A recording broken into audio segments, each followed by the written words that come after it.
2019년이 훅 지나간 것 같습니다. 참 항상 12월이 되면 느끼는 것이지만 세월이 빨리 지나간다 하는 생각이 듭니다. 제가 이번 6월 달에 명퇴를 했는데 명퇴하고 6개월이 지났습니다. 뭐 특별한 느낌은 전혀 없고요. 그냥 평상시 삶과 비슷하고 세월이 역시 빨리 지나간다는 생각을 하게 됩니다. 이런 생각을 해보게 됩니다. 이 세상에서 적은 것은 숫자가 많지 아니한 것은 비싸잖아요. 그죠? 희소가치라고 그걸 그렇게 하잖아요. 주님의 나라에서 영원한 시간, 그리고 또 우리가 이 땅에서 거하는 인생의 짧은 시간, 희소가치로 따지면 정말 이 땅에서 우리가 사는 시간은 천국에서 주님과 함께 사는 시간보다 훨씬 귀중하지 않은가, 이런 생각을 해보게 됩니다. 그래서 허비하지 말고 정말 가치 있게 보냈으면 좋겠습니다. 오늘은 기도에 대해서 제가 좀 같이 교제하기를 원합니다. 뭐 기도하면은 꼭 기독교에만 해당되는 게 아니죠.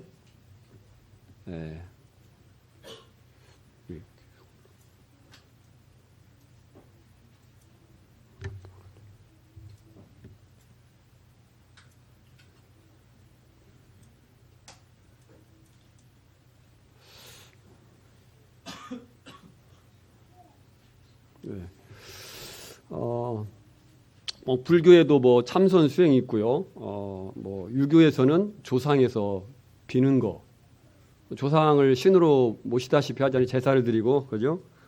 그러나 우리가 믿고 있는 기독교에서는 초월적이시고 또 우리 안에 살아계신 하나님께 나아가서 그분과 대화하고 또 우리의 연약함과 어려움과 이런 것들을 고하고 그분의 도움을 받고 살아갑니다. 우리 성도님들은 예수님을 영접하신 이후에 얼마나 하나님께 기도하는 삶을 살고 계신지 한번 오늘 이 시간을 통해서 생각해보는 시간이 되었으면 좋겠습니다.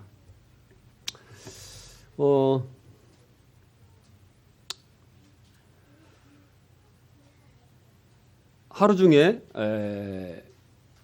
몇 번 기도하십니까?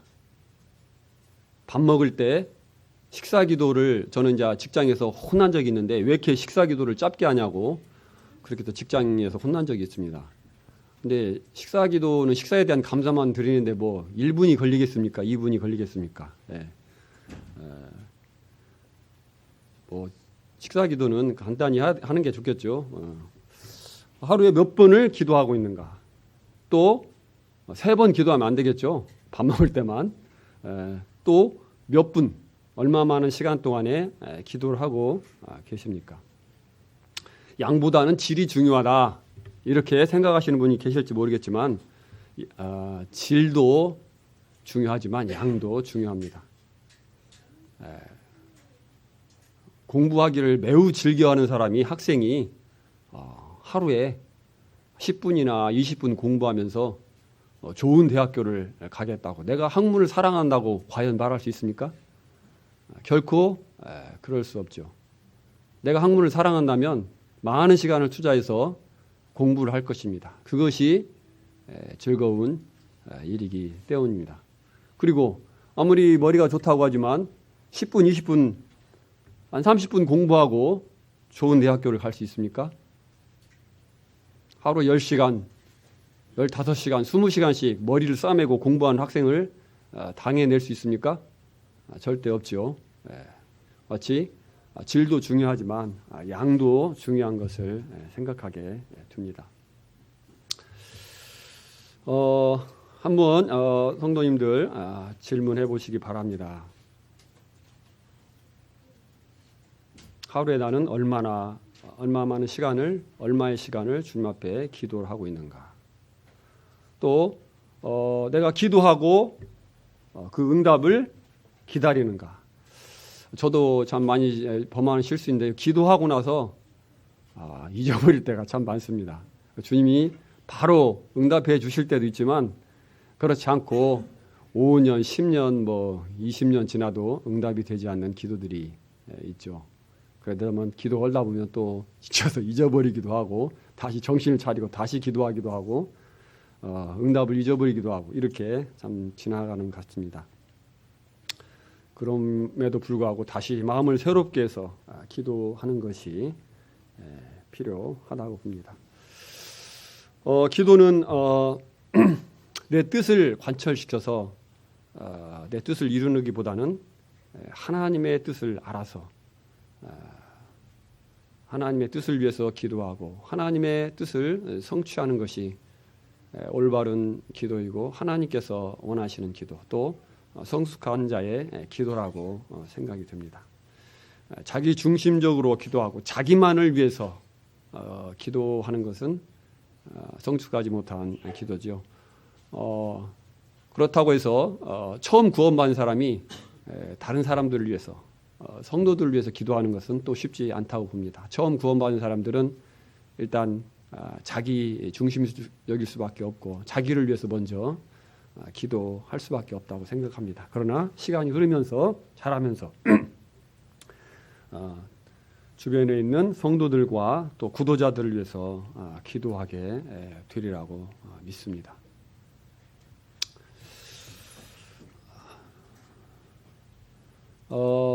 기도하는 시간이 즐겁습니까? 어떻습니까? 찬송가에 보면 그런 찬송이 있죠. 내 기도하는 시간 그때가 가장 즐겁다.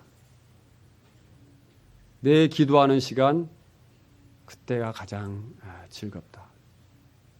이 세상 근심 걱정에 얽매인 나를 부르사 내 진정 소원 주 앞에 아뢰어 이렇게 나오고 있죠. 그래서 이 땅에 우리가 살아가다 보면 누구나 다 어려움을 겪습니다. 그죠? 인생을 많이 산 사람은 다 알더라고요. 이 금수저라고 해서 머릿속에 삶 속에 괴로움과 고통이 없는 것이 절대 아니다. 하나님을 믿지 않는 사람도 그걸 알더라고요. 모든 사람은 이 땅에 사는 것이 그렇게 만만치 않습니다. 나름대로 다 어려움이 있고 나름대로 다 고통이 있고 있습니다. 우리가 참 안식할 수 있는 것은 이 세상에 살아갈 때 누구나 다 어려움을 겪지만 우리가 진정한 의지의 대상, 우리 모든 것을 내맡길 수 있는 놀라우신 전능하신 하나님이 우리에게 계시다는 것입니다. 그분이 우리에게 계시고 그분이 우리를 사랑하시고 그분이 우리를 영원토록 도우시고 돌보시겠다고 이렇게 약속하셨습니다. 그렇기 때문에 우리에게는 참 놀라운 이와 같은 안식처가 있는 것입니다. 이 세상 근심 걱정에 여러 가지 얽매인 그때에 주님 앞에 나가서 쉼과 안식을 얻을 수 있는 것을 보게 됩니다. 이런 것들을 경험하지 못한 분이 계시다면 이번 시간을 통해서 기도에 대해서 좀 들으시고 실제적으로 그런 삶을 누리시기에 되기를 소망합니다.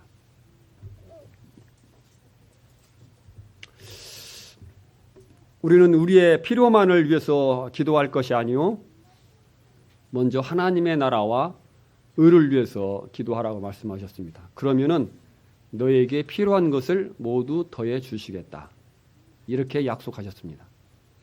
그러니까 우리에게 있어서 그 궁핍한 거, 필요한 거 이런 것들이 있으면 그것을 먼저 찾는 것이 아니라 먼저 하나님의 나라와 의 이것을 우리가 하나님 앞에 구하게 되고 그것을 먼저 생각하고 하게 됐을 때 하나님께서 그 후의 것, 우리에게 필요한 것들도 공급해 주시겠다고 약속해 주셨습니다. 기도는 하나님과의 대화입니다. 호흡입니다. 그래서 꼭 시간을 정해놓고 기도하지 않아도 기도입니다. 우리가 한마디 외마디 하나님 앞에 드리는 짧은 그 기도도 하나님 앞에 기도인 것입니다. 그렇지만 그럼에도 불구하고 우리는 정기적으로 시간을 정해놓고 기도해야 됩니다. 그것을 성도님들 많이 들어서 익히 지식적으로 알고 계실 것입니다.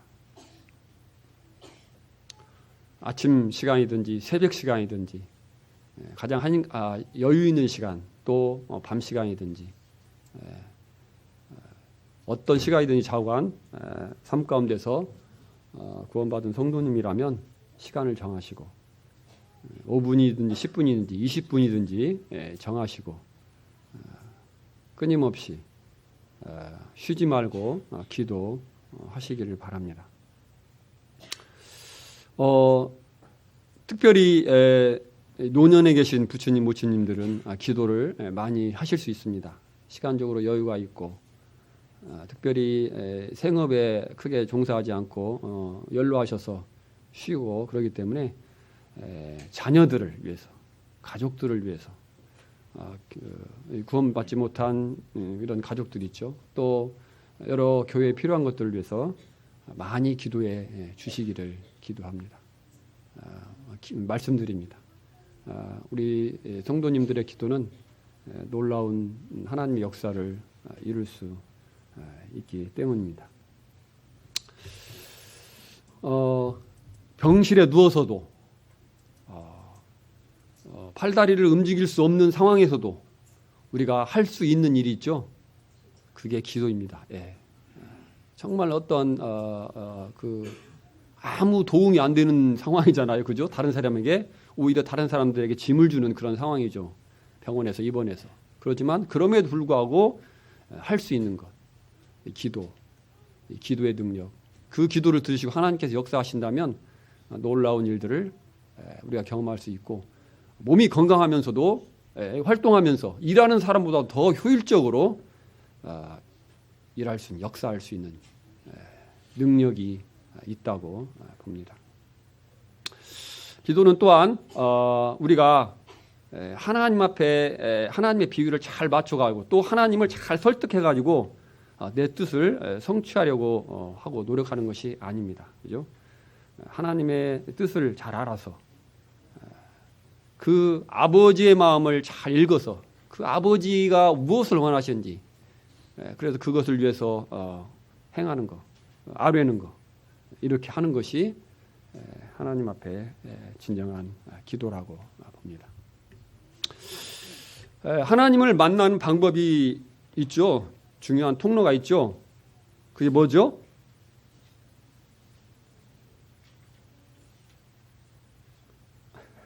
왜 말씀들이 없으세요? 기도와 말씀이죠. 예, 기도와 말씀입니다. 참으로 중요합니다. 예루살렘 교회에서도 하나님의 말씀을 제쳐두고 사람을 접대하는 일에 하는 것이 마땅치 않다. 그래서 성령이 충만하고 지혜 있는 자들을 택하라. 내가 이와 같은 일들을 그들에게 맡기고 우리는 사도들은 말씀과 기도하는 일에 전무하겠다. 힘쓰겠다. 이와 같이 사도들이 말씀한 것을 우리가 알고 있습니다. 그래서 우리가 하나님을 배우고 하나님을 섬기고 하나님을 만나고 하는 두 가지 아주 중요한 그 통로가 있는데 그것이 하나님의 말씀과 기도입니다. 네, 모임에서 보면 말씀을 참 많이 우리가 배우고 있습니다. 그래서 금요일 날도 보면 성경 탐사 여행을 하잖아요. 굉장히 유익하고 정말 좋은 시간인데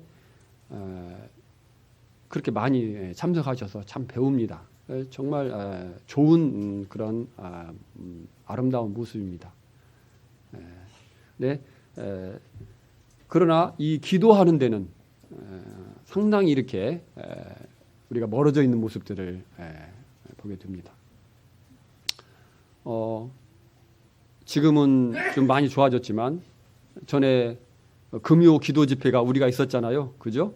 금요 기도 집회가 있었는데 금요 기도 집회가 없어졌습니다.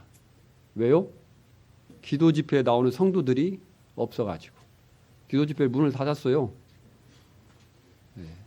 그 책임은 우리 모두에게 있습니다. 기도를 그만큼 기도의 중요성을 인식하지 못한다는 것입니다.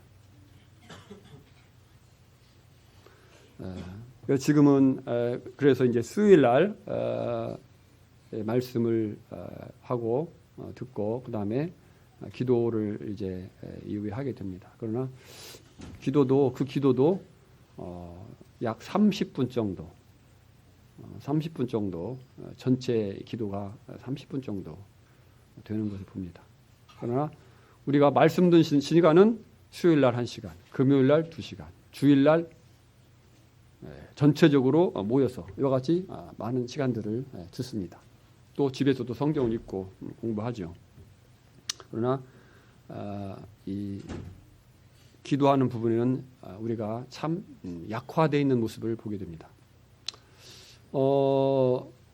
그 기독교 서적 가운데 제일 많은 책을 이렇게 발행한 그 출판사가 생명의 말씀사 라이프북으로 알고 있습니다.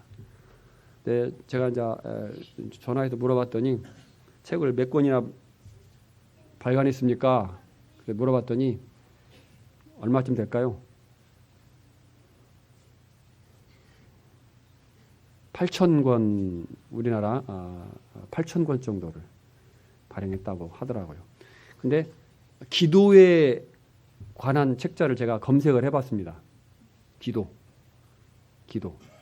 기도라고 쳐가지고 딱 클릭을 해봤습니다. 몇 권쯤 나올까요? 8,000권 중에서. 며칠 전에 제가 한번 검색해봤는데 1,634권이 나왔습니다. 20% 이상이 기도에 관한 책자로 이렇게 되어져 있었습니다. 그래서 이 하나님을 섬기는 그 신앙에 있어서 중요한 부분이다. 말씀과 기도가 이렇게 병행이 돼야 되고 참 균형이 돼야 되지 않나 이런 생각을 하게 됩니다. 제가 이제 양육부를 하게 되면 이제 기도 말씀 있고 어디에서 있고 기도 이렇게 이제 그 숙제 표를 냅니다. 과제 제시를 하게 되는데 그때 보면 참 기도 시간이 짧아요. 어떤 사람은 1분 이렇게 쓰는 사람도 있어요. 그래서 좀 기도를 너무 소홀하게 여기는 경향이 있지 않나 이런 생각을 해보게 됩니다.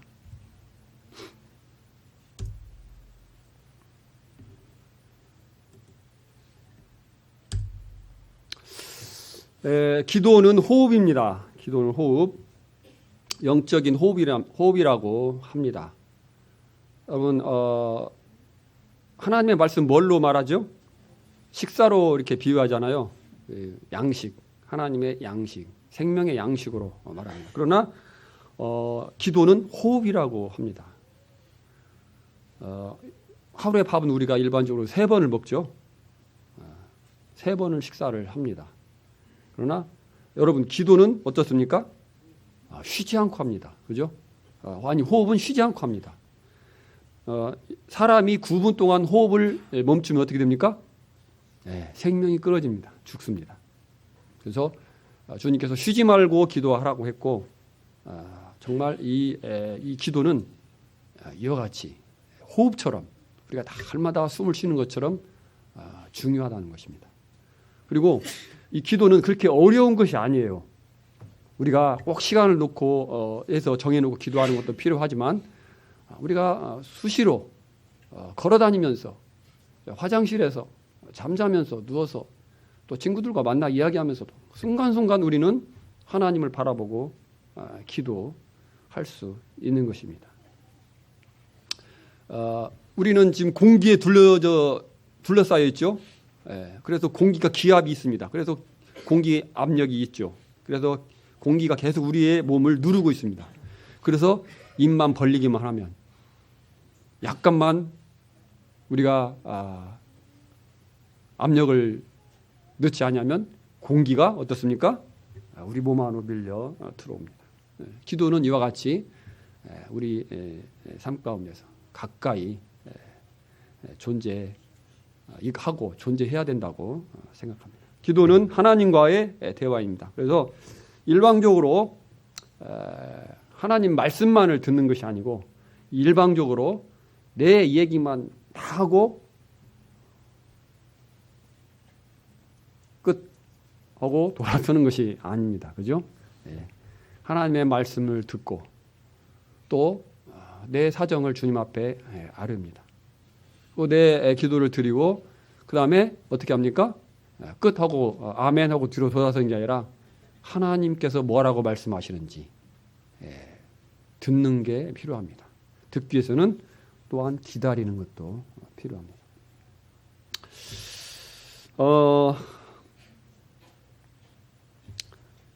기도는 우리 삶에 하나님을 모셔 드리는 일입니다.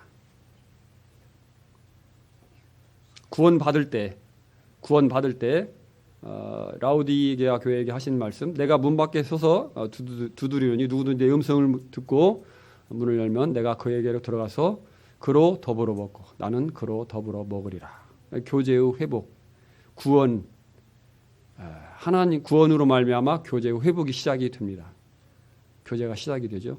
교제가 회복되고 시작이 됩니다.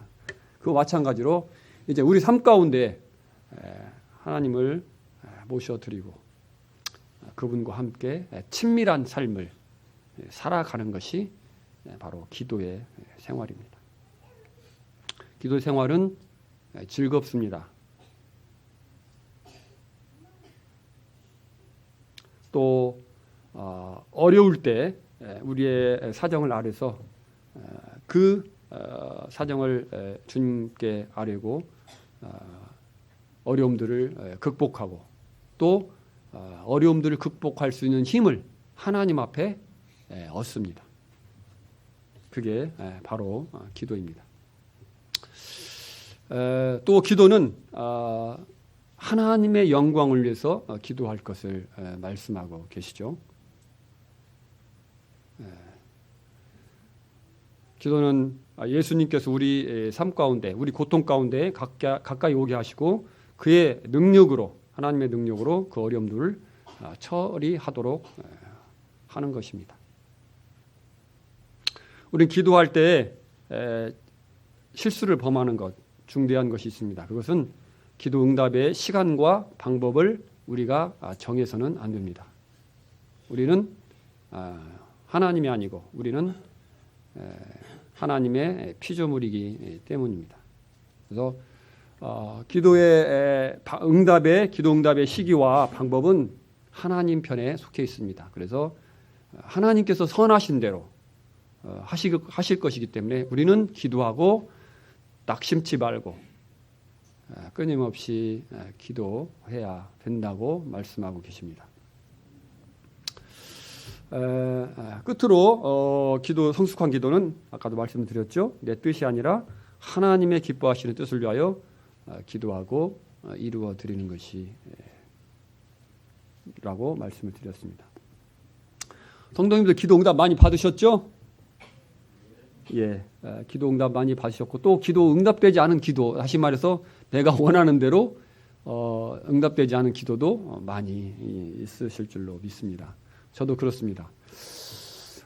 저는 중학교 때 제가 이제 그 어릴 때부터 교회를 다녔지만 나름대로 뭐 이렇게 꼬마 때 초등학교 때 기도를 했고 소소한 것들이 이렇게 기도 응답을 받은 것으로 이렇게 기억이 됩니다.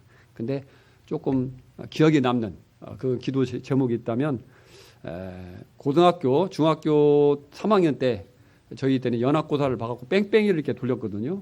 그래서 어느 학교를 갈지 이제 몰라요. 그래갖고 이제 뺑뺑이를 돌려가지고 이렇게 당첨되는 학교로 이렇게 떨어지게 됩니다. 그래서 그때 제가 이제 신흥고등학교를 갈 수 있도록 주님께 기도했어요.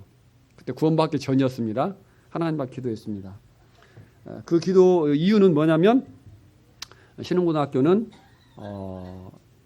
믿는 사람들 믿는 미션 스쿨이었죠. 그렇기 때문에 그걸 거기에 가고 싶었고 또 신흥고등학교가 사람들에게 평이 이렇게 좋게 이렇게 나 있었습니다. 그래서 그 학교에 가기를 원했습니다.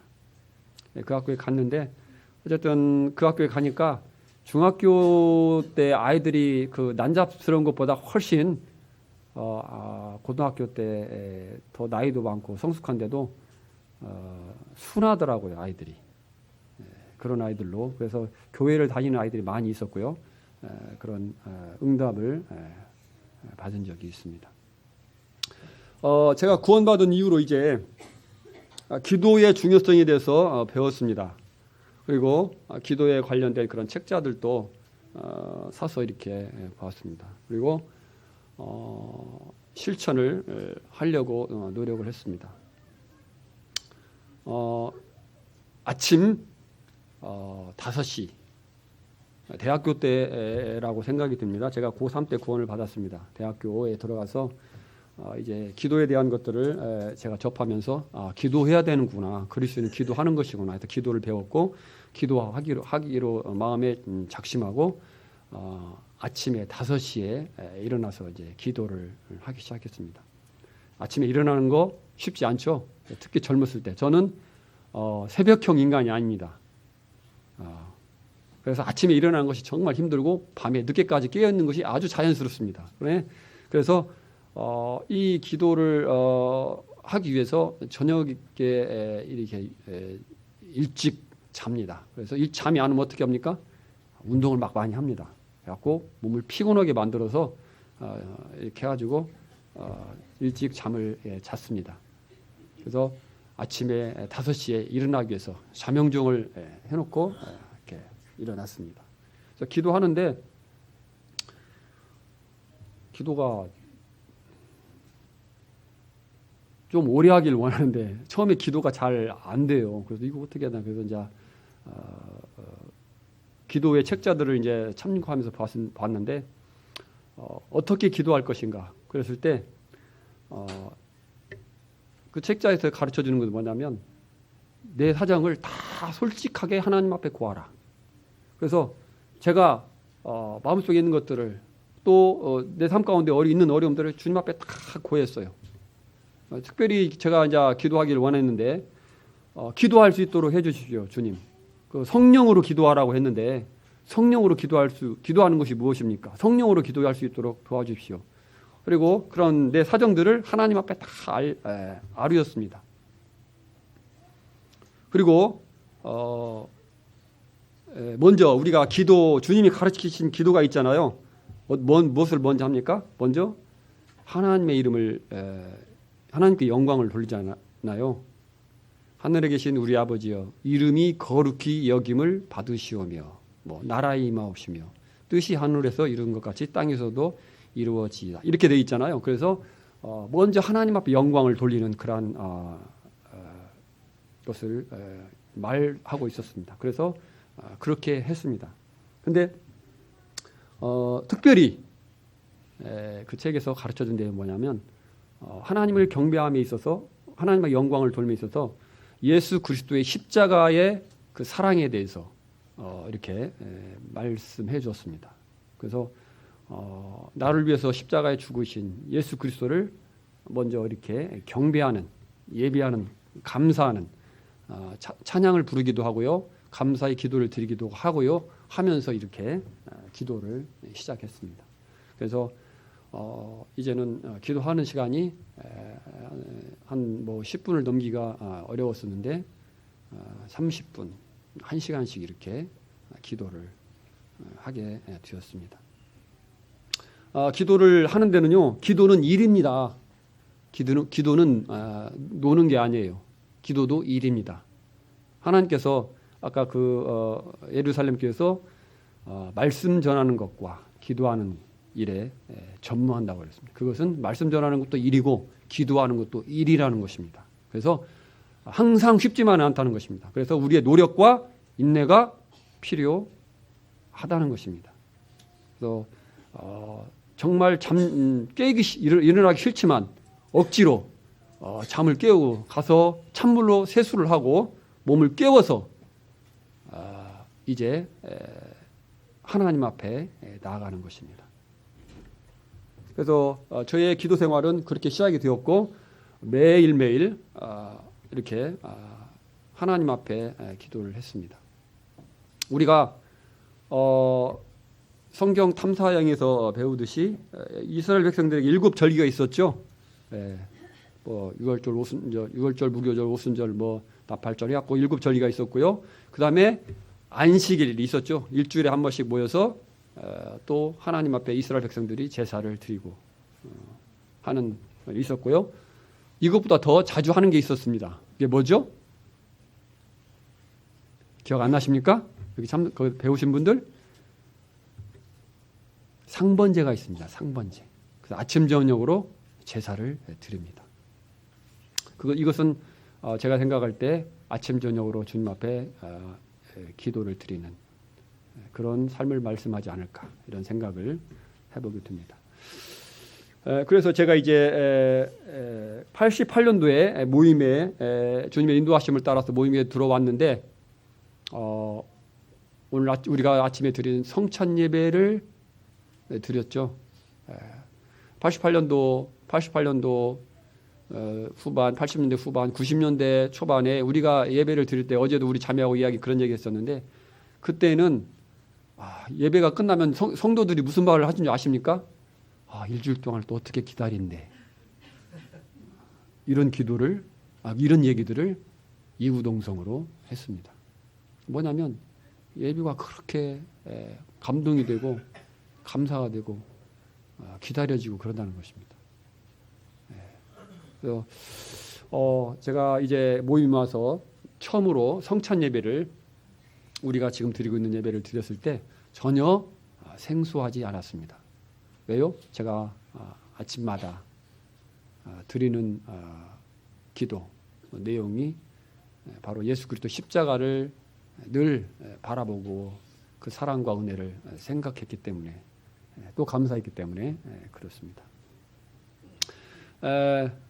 주님을 만나는 시간은 제가 그와 같이 작정하고 주님 앞에 기도했을 때 하나님을 만나는 기쁨을 경험하게 되었습니다. 그래서 시편 16편에 그렇게 기록되어 있죠. 주께서 생명의 길을 내게 보이시리니 주 앞에는 충만한 기쁨이 있고 그의 주의 오른편에는 영원한 즐거움이 있나이다.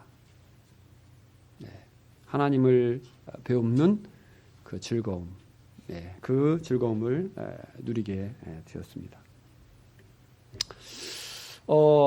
기도하는 심령의 태도에 대해서 살펴보겠습니다. 기도의 조건, 기도해야 하는 심령의 태도는 첫째, 무력감입니다. 나는 아무것도 할 수 없다. 내 힘으로는 이제 어떻게 할 수 없다. 이와 같이 되는 것이 기도하는 자의 조건이라고 볼 수 있습니다. 뭐 내가 할 수 있고 하나님 필요 없는데 하나님 앞에 나갈 수 있어요? 나갈 필요 없잖아요. 내가 다 할 수 있고 내가 다 가지고 있는데 하나님께 기도할 필요 없지 않습니까? 내 힘으로 할 수 없을 때 나의 연약함을 깊이 체휼할 때 느낄 때 하나님 앞에 나아갈 수 있는 것입니다. 어린아이, 젖먹이 어린아이는 어떻습니까? 아무 힘이 없죠. 부모가 버리면 그냥 즉시 죽을 수밖에 없습니다.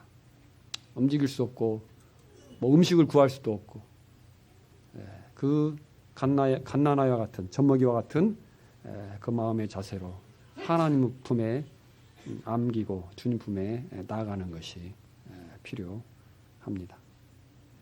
어려운 일을 만났을 때, 내가 감당할 수 없는 어려운 일을 만났을 때, 또 내가 기도하려고 하는데 어떻게 기도해야 되지 할지 모를 때, 또 죄와 부정으로 말미암아 또 세상 것으로 마음이 가득 차 있을 때, 이같이 하나님 앞에 합당하지 않은 나, 또 미지근한 마음 상태, 세상을 사랑하는 마음, 이런 곳에서 자유함을 원할 때, 우리는 이와 같은 우리의 무력감과 연약함을 인해서 하나님 앞에 나아갈 수 있는 것입니다. 이와 같은 상태로 나아갈 때 주님은 우리를 결코 내어쫓지 아니하실 것입니다. 우리는 성경에서 믿음으로 구하라는 말씀을 통해서 많은 좌절을 겪을 수 있습니다. 우리가 잘 알고 있는 말씀 한번 읽어보겠습니다. 예수께서 대답하여 이르시되 내가 진실로 진실로 너희에게 이르노니 만일 너희가 믿음이 있고 의심하지 아니하면 이 무화과 나무에게 된 이런 일만 할 뿐 아니라 이 산더러 들려 바다에 던져지라 하여도 될 것이요 너희가 기도할 때 무엇이든지 믿고 구하는 것은 다 받으리라 하시니라. 중요한 것은 내가 이 믿음이 있느냐, 이게 중요하잖아요. 믿음이 없으면 얻지 못하니까 결론적으로 구할 필요도 없지 않을까, 이런 생각을 해보게 되는 것입니다. 내가 기도를 들어주실 것이라고 주실 것이라는 믿음을 가지고 기도해 보셨습니까? 그렇게 한 기도가 모두 응답이 되었나요? 네, 아니라고 자매님께서 말씀해 주셨습니다. 내가 기도를 들어주실지 어쩔지 모르겠어 하면서 이런 마음으로 하나님 앞에 가서 기도를 했는데 그때 기도가 전혀 응답이 안 되던가요? 주님이 내 기도를 들어주셔서 응답해 주실지 어쩔지 모르겠는데 그래서 그렇게 기도했습니다. 그럴 때 이 응답된 기도가 있습니까? 없습니까? 예? 예, 있죠. 예, 저도 있습니다. 성도님들 저하고 동일한 것 같습니다. 예. 저희는 이제 경험이 한 번 있습니다. 어떤 아이를 출산한 형제님 한 분 계셨는데, 아이를 출산한 아내를 둔 형제님 한 분이 계셨는데요. 그 자매님이 위독하게 되었어요. 그래가지고 아이를 출산하고 죽을 지경이 되었어요. 그래갖고 혼수 상태에서 간절히 기도했습니다. 믿음이 좋은 분이셨고 형제님이셨기 때문에 간절히 기도했습니다. 교회 기도 부탁을 했습니다. 그리고 믿음으로 기도했습니다. 그리고 살 것을 믿었습니다. 근데 자매님이 돌아가셨습니다. 그리고 지금까지 다시 부활했다는 얘기를 제가 들어보지 못했습니다. 이 형제님은 믿음으로 기도를 했어요. 믿었어요. 근데 왜 기도가 응답이 안 됐을까요?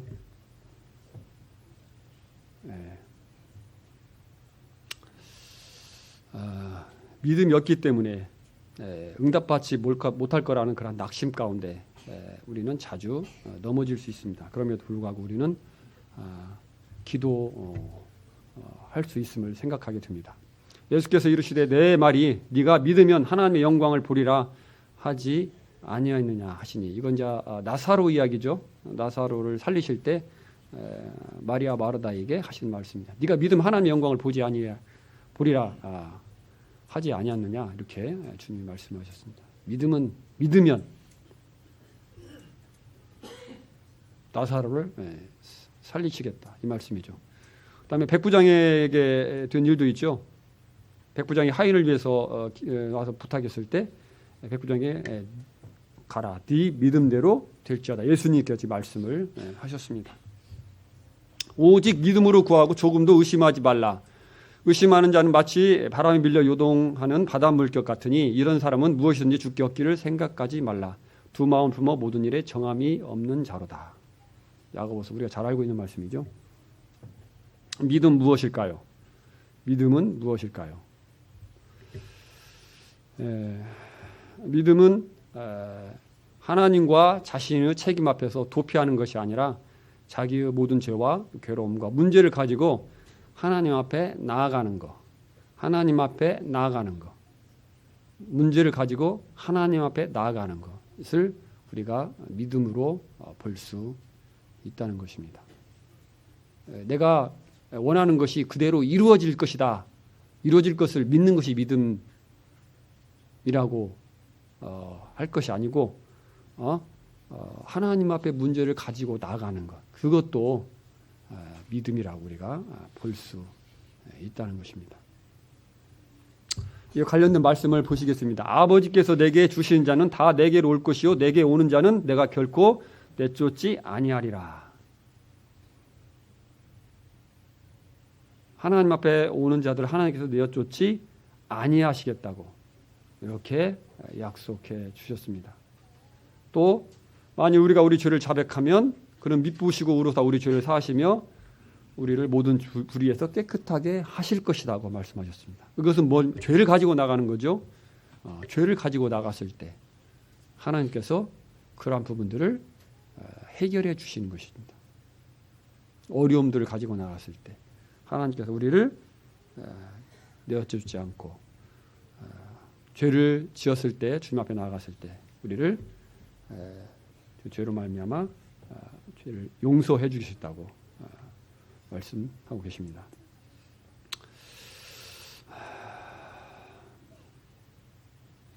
우리가 죄인 되었을 때 하나님 앞에 구원 받을 수 있다고 나를 구원하실 것이라고 하는 분명한 믿음을 가지고 우리가 주님 앞에 나아갔습니까?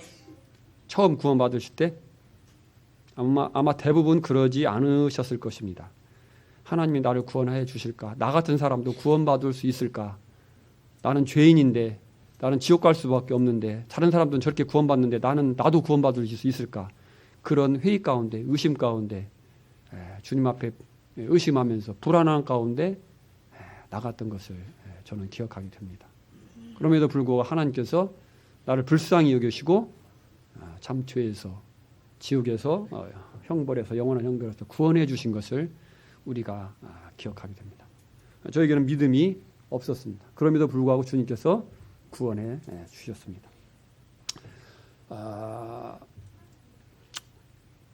마가복음 9장에는 자기 아들 말 못하는 귀신 들린 아들을 데리고 온 아버지의 얘기로 나와 있습니다. 시간이 없기 때문에 읽을 수 없어서 그 아버지가 이제 귀신 들린 아이를 데리고 와가지고 제자들에게 이렇게 그때는 이제 예수님께서 이제 그 변화산상에 계셨고 예수님의 세 제자들과 변화산상에 있었고 나머지 제자들이 이렇게 있었을 때 그 제자들에게 가서 자기 귀신 들린 아들을 맡겼습니다. 그랬을 때 예수님의 제자들이 귀신을 쫓아내지 못했죠. 그래서 예수님이 오셨습니다. 그랬을 때 그 아버지가 그렇게 말합니다. 무엇을 예수님께 하실 수 있거든 우리를 불쌍히 여기사 도와주옵소서. 예수님이 하신 말씀이 할 수 있거든이 무슨 말이냐? 믿는 자에게는 능치 못한 일이 없느니라. 이 말을 듣고 이 사람이 어떻게 했습니까? 아버지가 내가 믿나이다. 나의 믿음 없는 것을 도와주소서. 이렇게 말했습니다. 말이 좀 이상하죠? 내가 믿나이다. 내가 믿나이다. 근데 뭐라고 붙었냐면 내가 믿음 없는 것을 도와주십시오. 믿음이 있는 겁니까? 없는 겁니까? 이 사람의 말대로 따지면 내가 믿나이다. 그렇게 고백을 했죠. 근데 뭐라고 말합니까? 나의 믿음 없는 것을 도와주옵소서.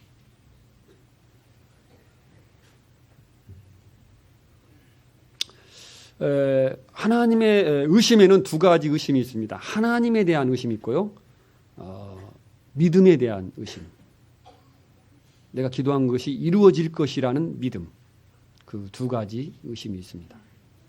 하나님에 대한 의심과 믿음에 대한 의심.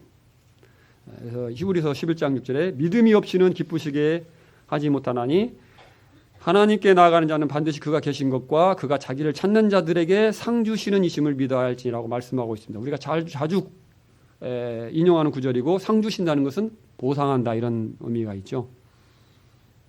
보상해 준다. 갚아준다 이런 말이잖아요. 그래서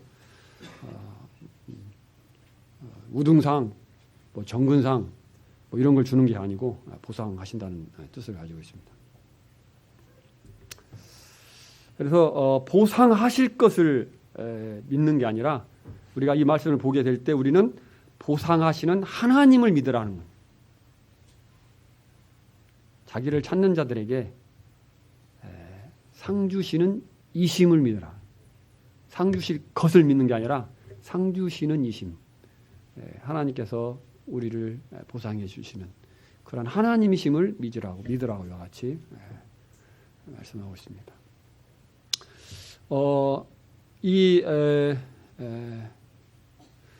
아버지는 내가 믿나이다 하면서 나의 믿음 없는 것을 도와달라고 솔직하게 말했습니다. 예수님께. 그는 믿기는 했지만은 의심이 있었던 것 같습니다. 믿기는 했었지만 그 믿음이 좀 불완전했다는 거죠. 의심이 있었다는 거죠. 그는 믿음이 없었던 것이 아니라 믿음이 있었습니다.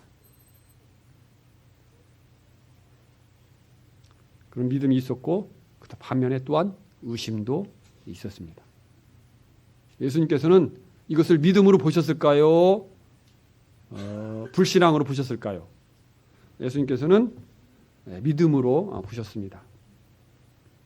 그렇기 때문에 예수님께서 고쳐 주셨습니다. 아들을 고쳐 주셨잖아요. 그래서 마가복음 6장 5, 6절에 보면 예수님께서 고향에서 권능을 행하실 수 없었습니다. 왜 그러죠? 그들이 믿지 않았기 때문에. 마가복음 6장 5, 6절에는 그와 같이 말씀하고 있습니다.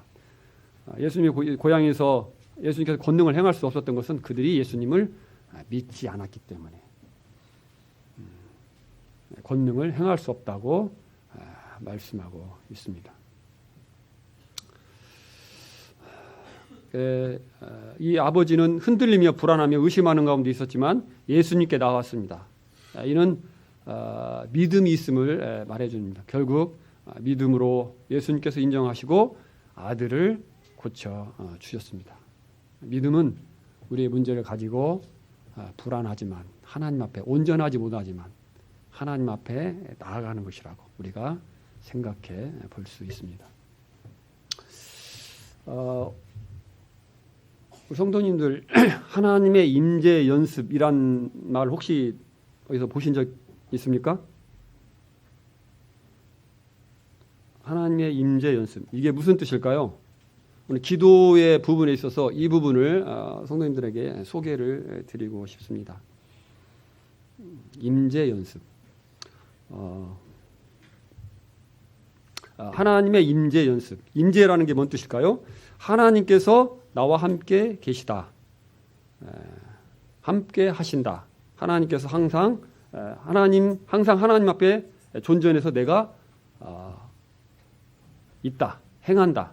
이런 것을 연습하고 훈련하는 것입니다. 우리가 경건에 이르기를 연습하라 이런 말씀 우리가 성경에서 접하잖아요. 그죠? 그래서 경건은 범사에 유익하다. 육체 연습은 약간의 이득이 있지만 경건에 이르면 이생과 내생의 약속이 있다. 그래서 경건에 이르기를 연습하라고 말씀하고 있는데요. 이 하나님의 임재 연습을 다른 특징, 다른 말로 표현하면 단순한 행위, 명확하고 확실하게 하나님 알아가기, 또 흐릿하고 아련한 눈빛, 좀 이상야릇하죠. 그 다음에 하나님을 향한 막연한 애정어린 눈빛, 하나님을 기억하는 것, 그 다음에 하나님께 주의를 기울이는 것, 하나님과 침묵으로 대화하는 것, 그 다음에 하나님을 확신하는 행위, 영혼과 영혼의 생명의 평안. 하나님의 임재 연습은 이와 같은 표현으로, 다른 표현으로 표현해 볼 수 있습니다. 하나님의 임재 연습은 비성경적이고 비사실적이고 잘못된 것일까요? 아니면 맞는 걸까요? 잘못된 것이라면 제가 말할 필요가 없겠죠. 여러분 히브리 말로 하나님이 함께 계시다, 우리와 함께 계시다 이게 무슨 뜻이죠? 어떻게 하죠? 임마누엘이죠. 오늘 아침에 아까 이묘숙 자매님이 힘있게 말씀하신 또 상도 받으신 임마누엘. 하나님이 우리와 함께 계시다. 하나님이 우리와 함께 계시다. 근데 우리 성도님들 그거 어떻게 인지하세요? 매일매일 하루 중 매 시간 매 순간순간 인식하시면서 사세요? 잊어버릴 때가 참 많죠.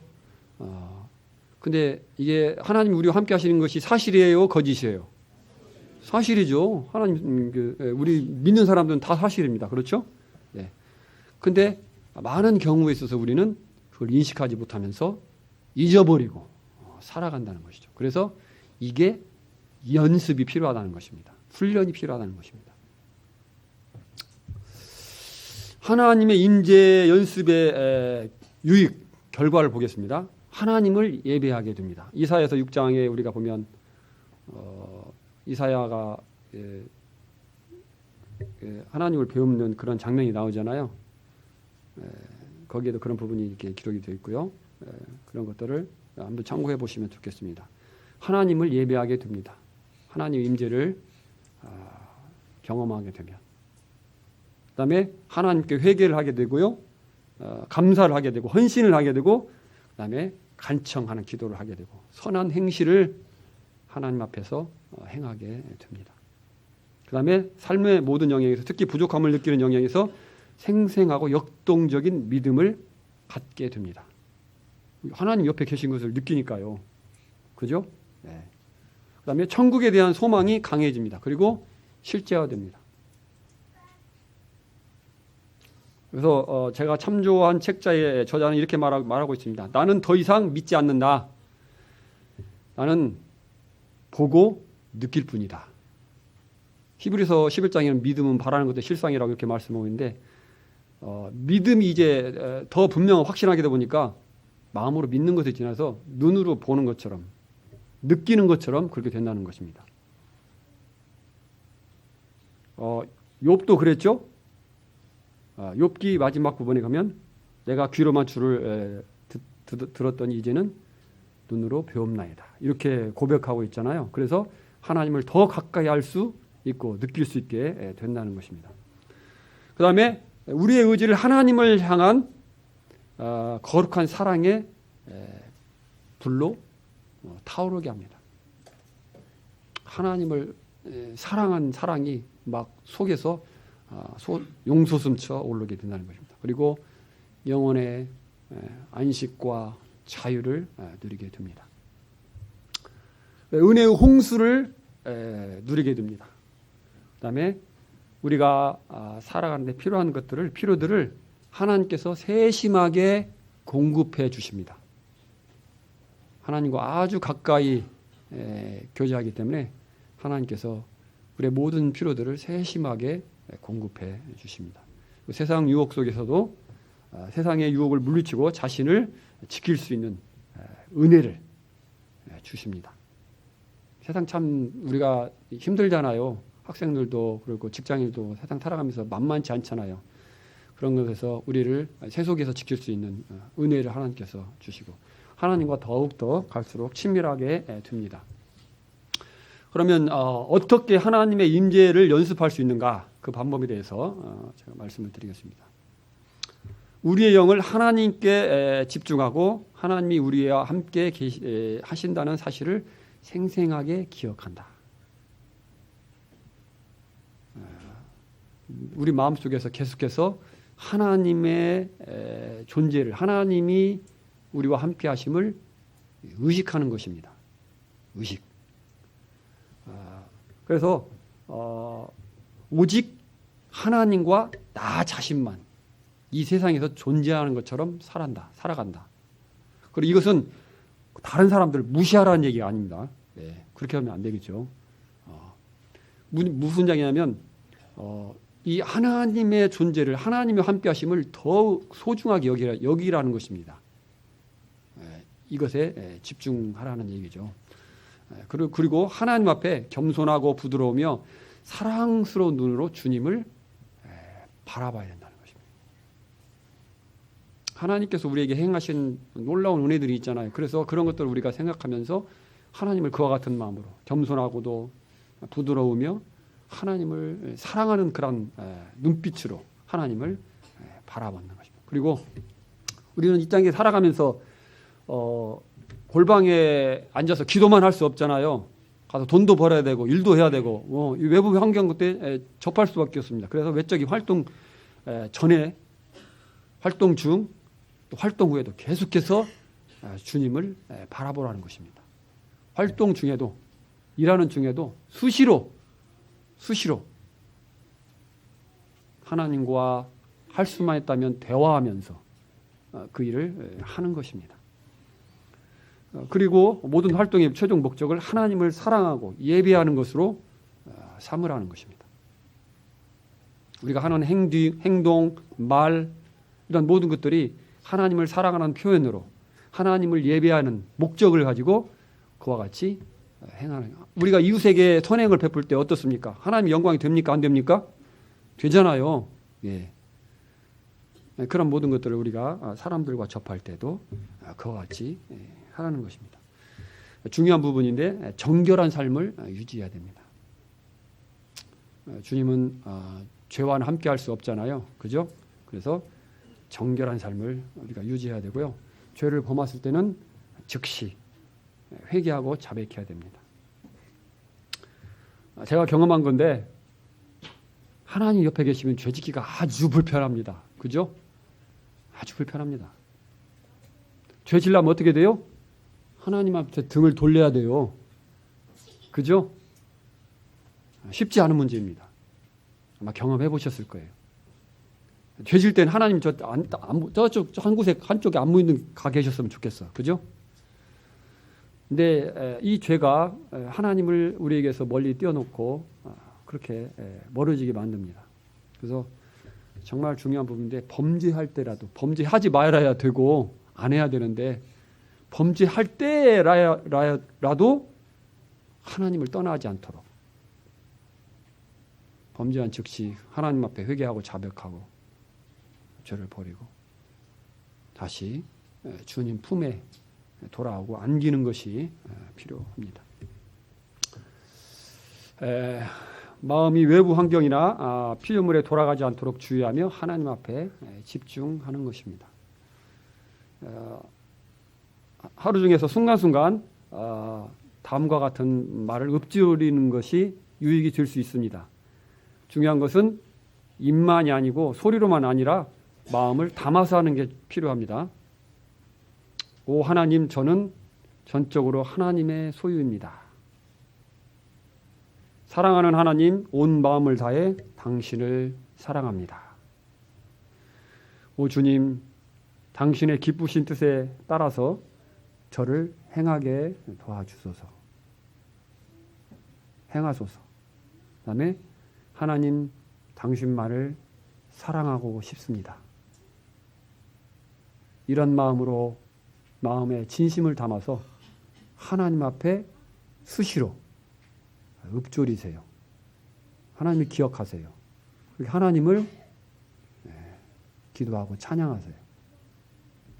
이것은 하루아침에 형성되는 습관이 아닙니다. 저는 이것을 배우고 나서 지금도 그렇게 하려고 애쓰고 있습니다. 오래되었습니다. 상당한 시간이 흘렀습니다. 완전하지 않다고 봅니다. 그러나 갈수록, 시간이 흐를수록 우리가 연습하면 할수록, 훈련하면 할수록 더 가까이 갈 수 있다고 믿습니다. 낙심할 수 있습니다. 잘 되지 않아서. 또 중단할 수 있습니다. 기도도 마찬가지죠.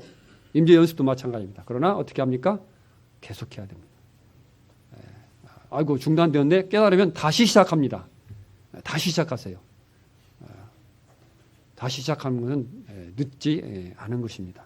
계속해서 성도의 삶 가운데서 계속하시기를 바랍니다. 한 말씀만 같이 읽고 마치겠습니다. 시작. 예수께서 우리를 위하여 죽으사 우리로 하여금 깨어있든지 자든지 자기와 함께 살게 하셨느니라. 라자가 도망갔네요. 예. 예수님께서 우리를 위해서 죽으신 것은 깨어있든지 자든지 우리와 항상 함께 살게 하셨다고, 그렇게 하고 싶다고 말씀하시는 소원을 우리가 듣습니다. 이런 하나님을 우리가 이와 같이 늘 가까이 하고 섬기는 저희들이 되기를 바랍니다. 감사합니다. 마치겠습니다.